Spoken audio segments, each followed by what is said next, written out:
So today I want to talk about something that most people are completely missing about this war. Everyone is watching the missiles.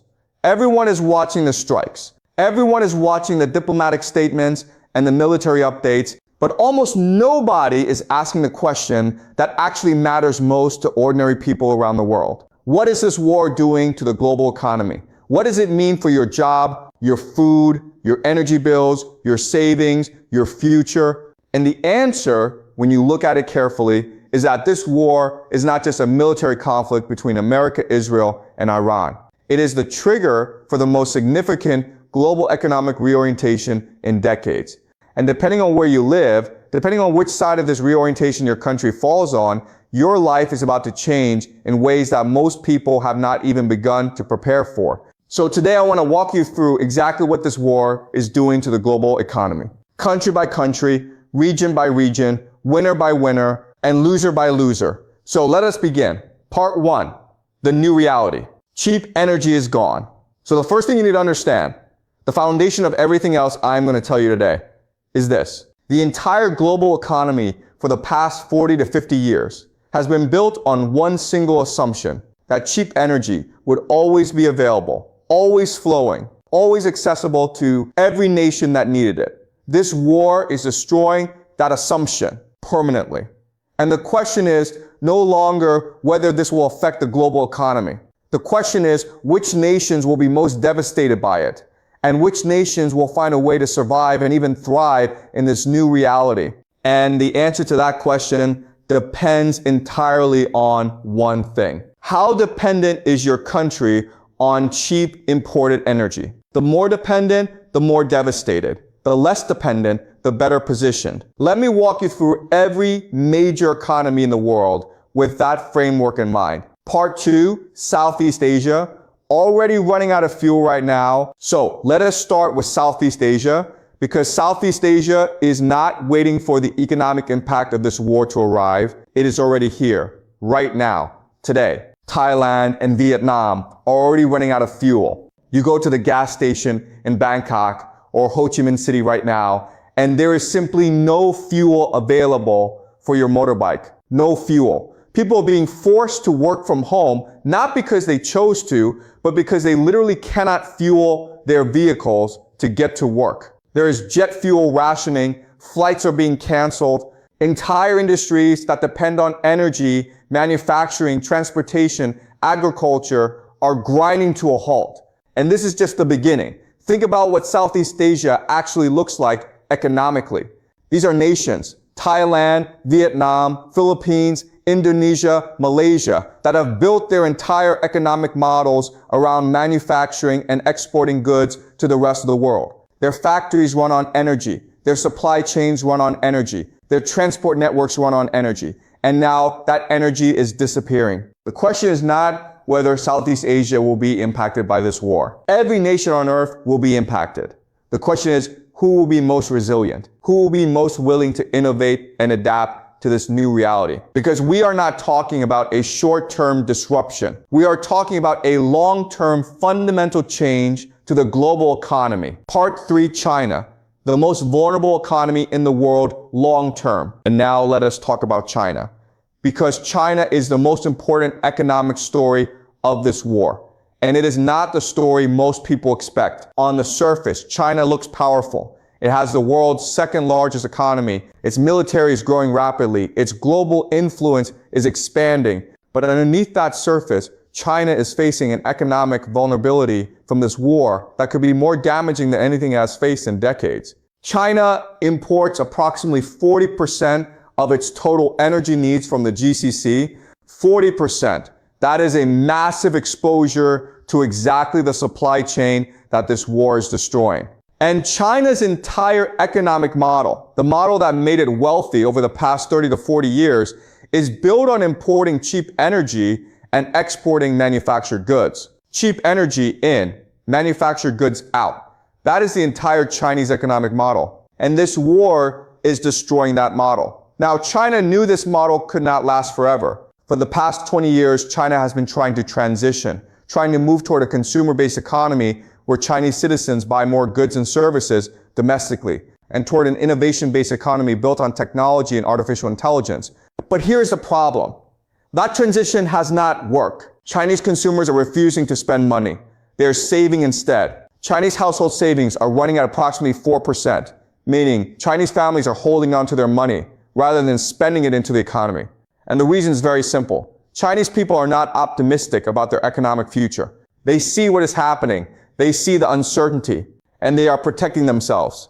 And the AI transition has its own fatal problem. Artificial intelligence, the technology China is betting its economic future on, is itself dependent on cheap energy, training AI models, running AI systems, powering the data centers that AI requires. All of it consumes enormous amounts of energy, the very thing that is disappearing. So China finds itself in an extremely difficult position. Its old economic model is being destroyed by the energy crisis. Its new economic model is not working because consumers are not spending. And its technological bet on AI is itself vulnerable to the same energy crisis that is destroying everything else. China is not going to collapse immediately. It still has access to some Iranian oil. It still has strategic reserves. It can weather this crisis in the short term. But in the long term, China is the economy least prepared to adapt to a world of expensive energy. Its entire economic DNA is built around cheap energy, and cheap energy is gone. Part 4, America. Best position, but not without risk. And now let us talk about America.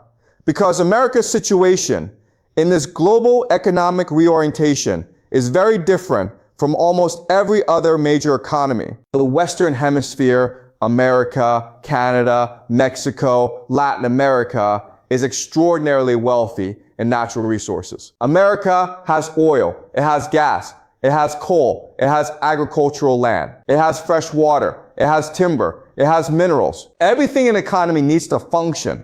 America has within its own hemisphere. The Western Hemisphere is essentially self-sufficient. This is a massive advantage in a world where global supply chains are breaking down and nations are being forced to rely on their own resources. America does not have to import its energy through the Strait of Hormuz. It does not have to depend on the GCC for its economic survival. Regardless of what happens in this war, America will come out doing pretty well, not because of its military power, but because of the sheer wealth and abundance of its own hemisphere, and because of the energy and creativity of the American people. But, and this is important, America is not without risk. America is sitting on $39 trillion in debt. $39 trillion.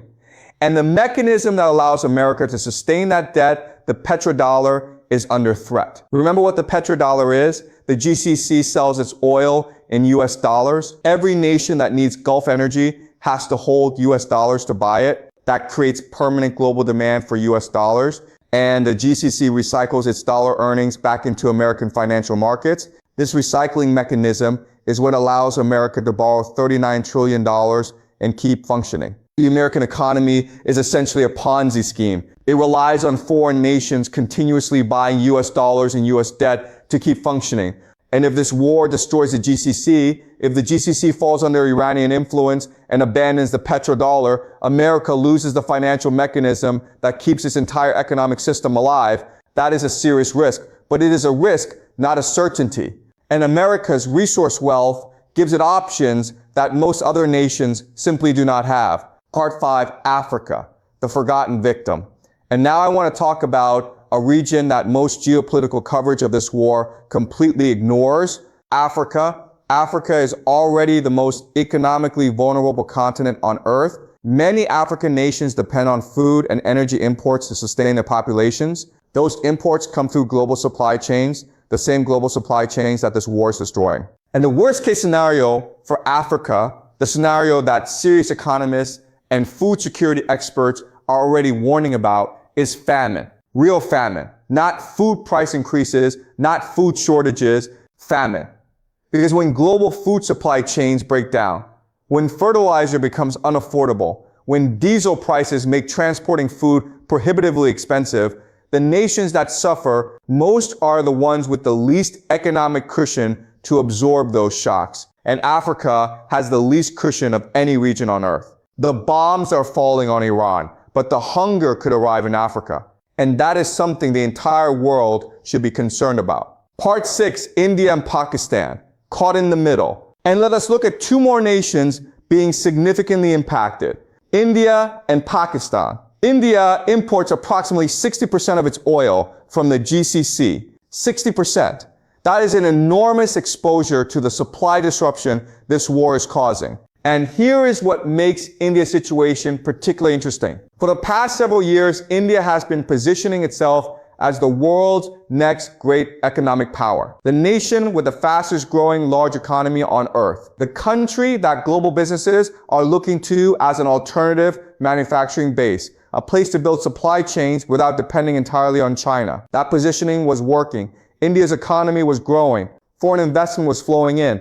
But now, with 60% of its energy coming from the GCC, India faces the same energy crisis that is threatening every other Asian economy. The very moment India was ready to step into a larger role in the global economy, the energy that powers that ambition is disappearing. India's economic potential is not destroyed by this, but it is significantly complicated. And how India navigates this energy challenge will determine whether it fulfills its enormous economic potential or whether this war delays that ambition by a decade. Pakistan is in an even more difficult position. Pakistan imports the majority of its oil from the GCC, and Pakistan's economy, already under severe stress before this war, is now facing energy shortages on top of its existing economic problems. For ordinary Pakistani families, the economic impact of this war is arriving at the worst possible time. Part 7, the Great Global Reorientation.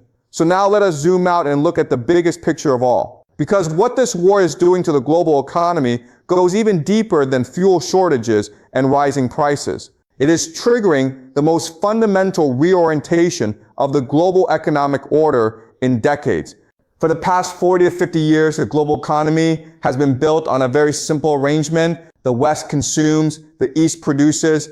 Western nations, America, Europe, Australia, import cheap manufactured goods from Asian nations, and Asian nations, China, Japan, South Korea, Vietnam, import cheap energy from the Gulf to power their factories. This arrangement worked beautifully as long as two things remain true: cheap energy from the Gulf and reliable global supply chains connecting East and West. This war is destroying both of those things simultaneously. And here is the crucial insight that most people are completely missing. It is not just the West that is locked into this arrangement. The East is locked into it too. Asian nations have built their entire economic identities around producing and exporting. Their factories, their infrastructure, their workforce training, their entire economic DNA, built around production and export. And now the cheap energy that powers that production is disappearing. And the global trade routes that carry those exports to Western consumers are being disrupted. This is a massive reorientation for everybody, not just for the West, not just for Asia, for everybody.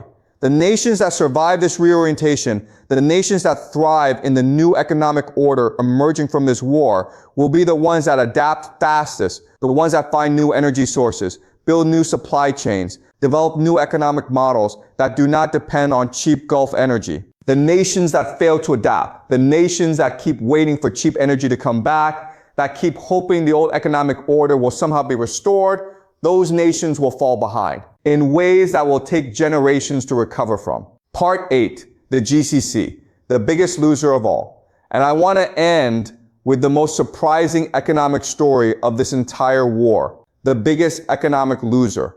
You might expect me to say Iran. Iran is being devastated militarily. Its infrastructure is being destroyed. Its economy is collapsing. Surely Iran is the biggest economic loser, but actually no. The biggest economic loser of this war is the GCC, Saudi Arabia, the UAE, Qatar, Kuwait, Bahrain. These are the nations that will suffer most economically from this war, regardless of how it ends. And here is why. The GCC nations, Dubai, Riyadh, Doha, built themselves on a mirage. Think about what the GCC actually is geographically. It is a desert, a vast, hot, waterless desert with almost no agriculture, almost no fresh water, and almost no capacity to sustain a large population on its own. Under normal circumstances, this desert could support a small population living very simply. That is it. But then came the petrodollar, and American military protection. And suddenly these desert nations had access to almost unlimited financial resources. They could build desalination plants to create fresh water from the sea. They could build air-conditioned cities in the middle of the desert. They could import millions of workers from South Asia and Southeast Asia. They could build airports and shopping malls and financial centers. They could create the appearance, the very convincing appearance of modern, prosperous, cosmopolitan nations. Dubai became known as the future New York, the financial capital of the Middle East, a safe cosmopolitan tax haven where wealthy people from around the world could live and invest. Billions of dollars flowed in.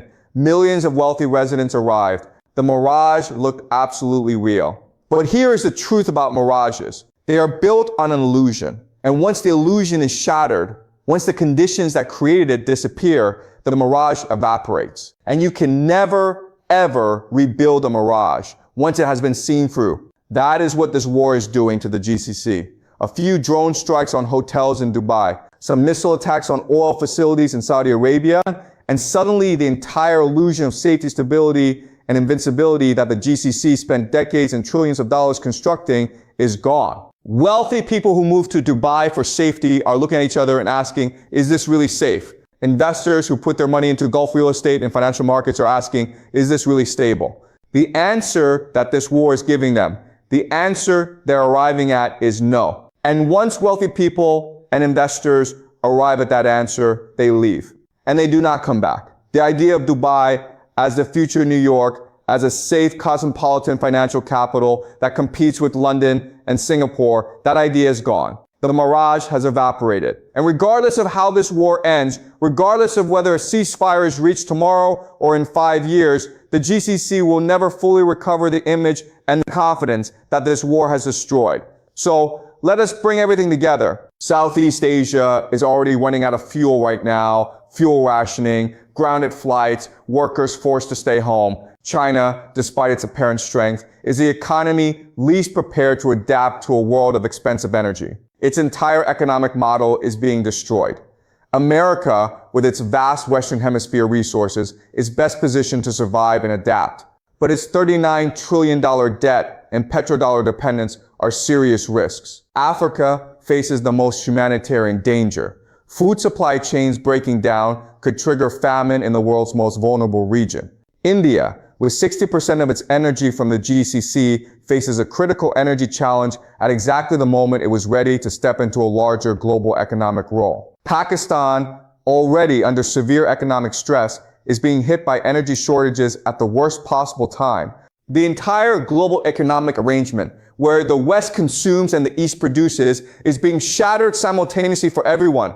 And the GCC, the nations that built themselves on the mirage of petrodollar wealth and American military protection, are the biggest economic losers of this war, regardless of how it ends. This war is not just a military conflict, it is the trigger for the most fundamental restructuring of the global economy in generations. The cheap energy world is ending. The global free trade world is fracturing. The American military protection world is fading. And in its place, a new world is emerging. A world where the nations that have their own resources, their own energy, their own food, their own supply chains, those nations survive and thrive. And the nations that depended on cheap imported everything, those nations face a very painful adjustment. The question is not whether this reorientation is coming. It is already here. The question is whether your nation and whether you personally are ready for it. Subscribe for more analysis of this conflict and its global consequences explained in simple English. And tell me in the comments,